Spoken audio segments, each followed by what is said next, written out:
Hello, విమానం ఎప్పుడు ఎక్కుతున్నావు?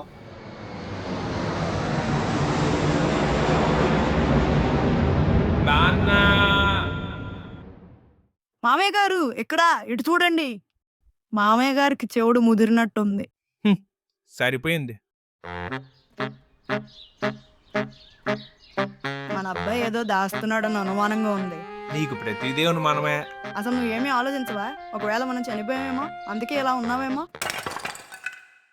ఏం చేసేవరా కుర్ర కుక్క?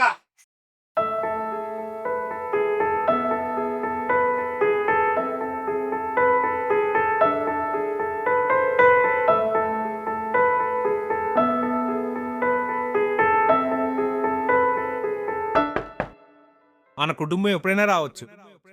అప్పటి వరకు జాగ్రత్తగా ఉంటే చాలు.